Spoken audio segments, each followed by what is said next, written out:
Merci Madame la députée. Nous avons terminé la liste des orateurs. La parole est à Madame Pascale Boitard, secrétaire d'État chargée des personnes âgées et de l'autonomie. Vous avez la parole, Madame la ministre.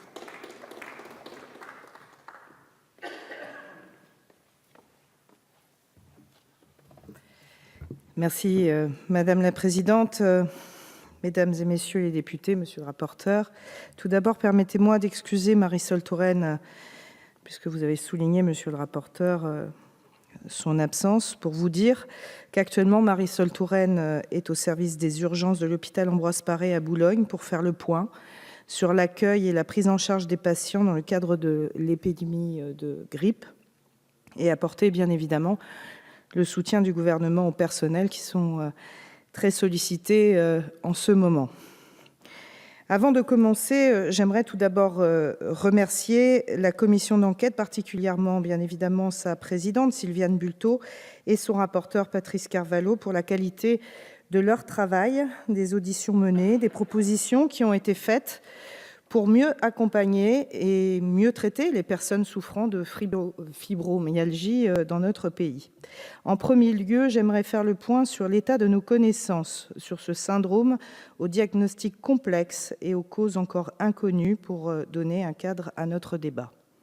Si leur nombre n'est pas connu avec précision, ni en France ni dans le reste du monde, nous savons que de nombreuses personnes souffrent de fibromyalgie et les seules données disponibles estimaient respectivement à environ 600 000 à 680 000 le nombre des personnes touchées entre 1998 et 2006.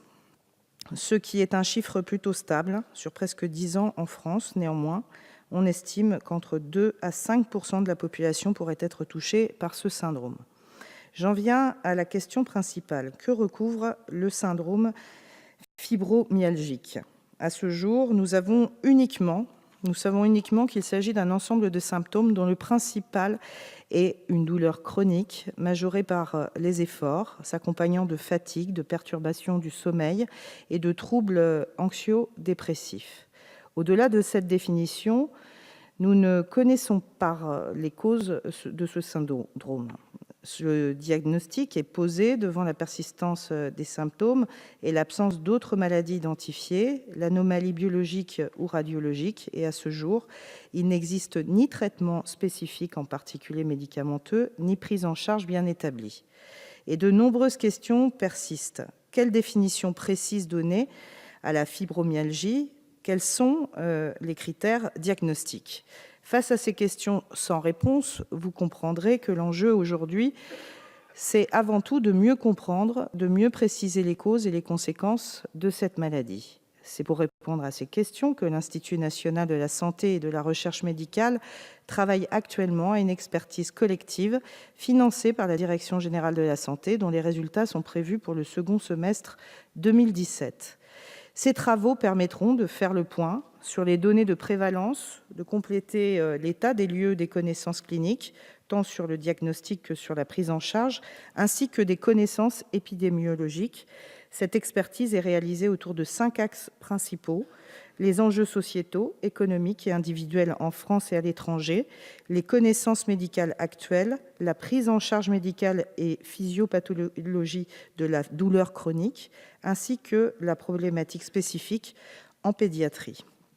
Cette grande expertise, menée par un institut renommé et des chercheurs de qualité, permettra d'améliorer les réponses apportées aux personnes qui souffrent de fibromyalgie et nous pouvons collectivement nous en réjouir. Autrement dit, à partir de nouvelles connaissances cliniques des syndromes fibromyalgiques, il sera possible d'identifier les stratégies permettant de proposer un parcours de soins pour ces patients et une prise en charge adaptée en tenant compte des retentissements sur la vie sociale et professionnelle.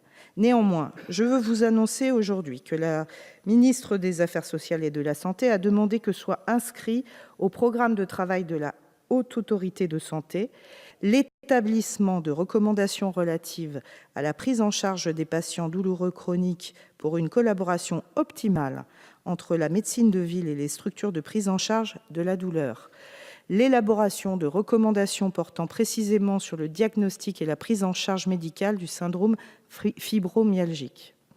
Ces travaux devront prendre appui sur l'expertise conduite par l'INSERM. Néanmoins, l'errance des patients n'est pas acceptable et c'est pourquoi le gouvernement veut d'ores et déjà agir et apporter des réponses concrètes aux patients concernés. Le délai moyen entre le diagnostic et la prise en charge des patients diminue au fil du temps et il est actuellement d'environ 3 ans. Pour continuer de réduire ce délai, la sensibilisation des professionnels reste un élément majeur. La manifestation annuelle de la Journée mondiale de la fibromyalgie du 12 mai permet la sensibilisation des patients et des professionnels. Cette date a été choisie en hommage à Florence Nightingale, infirmière britannique née le 12 mai 1820, atteinte d'une forme grave de fatigue chronique et traduisant très probablement une fibromyalgie. Elle est d'ailleurs à l'origine de la fondation de la Croix-Rouge internationale et de la première école d'infirmières. De plus, nous savons que l'étroite relation malade-médecin et la confiance réciproque sont la clé de la réussite de la prise en charge de ce syndrome.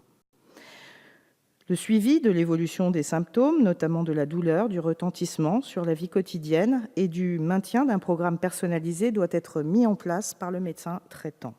Pour ce faire, le médecin traitant peut s'appuyer en recours sur les structures de prise en charge de la douleur chronique labellisées et y recommander le patient douloureux. C'est dans ce sens que le gouvernement a soutenu un amendement parlementaire dans le cadre de l'examen du projet de loi de financement de la sécurité sociale pour 2017. Ainsi, l'article 94 de la loi de financement de la sécurité sociale pour 2017 prévoit la mise en place pour une durée de 3 ans, à titre expérimental, de parcours de soins et de prise en charge des personnes souffrant de douleurs chroniques financés par le Fonds d'intervention régional. L'enjeu de cette expérimentation est d'élaborer un appel à projets à destination des médecins généralistes volontaires pour coordonner le parcours de leurs patients douloureux en relation avec les 219 structures d'études et de traitement de la douleur chronique labellisées existantes. Vous le savez, et les auditions menées par votre commission d'enquête l'ont montré, une meilleure coordination des soins permettra d'améliorer la situation de nombreux malades souffrant de douleurs chroniques, dont ceux souffrant de fibromyalgie. Précisément, le cahier des charges de cette expérimentation définira les modalités du dépistage par les médecins généralistes, les modalités d'orientation vers les centres experts pour confirmation du diagnostic et la mise en place d'une prise en charge globale et multidisciplinaire. Ces projets devraient également comprendre un temps de formation des médecins généralistes ainsi qu'une rémunération spécifique des médecins pour le dépistage et la coordination du suivi. Les résultats de cette expérimentation, qui seront à mettre en perspective avec le travail de la Haute Autorité de santé sur la prise en charge de la douleur chronique, feront l'objet d'un rapport que le gouvernement transmettra bien évidemment au Parlement. Par ailleurs, le gouvernement va étudier avec la plus grande attention les propositions du rapport de votre mission. Il décidera notamment si certaines d'entre elles peuvent d'ores et déjà être mises en œuvre sans attendre les résultats définitifs de l'étude de l'INSERM. Je pense notamment à la recommandation de renforcer l'éducation thérapeutique du patient. En effet, l'éducation thérapeutique vise à aider les patients à gérer au mieux leur vie avec une maladie chronique en les rendant les plus autonomes possibles. Le développement de programmes d'éducation thérapeutique est encouragé à travers les financements de projets en région. Des modules spécifiques animés par des équipes pluriprofessionnelles sont autorisés par les agences régionales de santé. Actuellement, le Centre de la douleur de l'hôpital Cochin a développé un programme ETP FibroSchool et plusieurs établissements thermaux proposent aussi des modules concernant la fibromyalgie. Les résultats de l'expertise collective de l'INSERM permettront de clarifier la prise en charge de ce syndrome et ainsi de préciser la place de l'éducation thérapeutique dans le parcours de soins des personnes atteintes. Mesdames et messieurs les députés, lever les zones d'ombre qui persistent sur le syndrome fibromyalgique est une priorité. Votre commission d'enquête insistait sur la nécessité d'approfondir nos connaissances et d'accentuer notre effort de recherche. C'est précisément en ce sens que l'INSERM a été mobilisé par la ministre des Affaires sociales et de la Santé pour travailler à cette fin.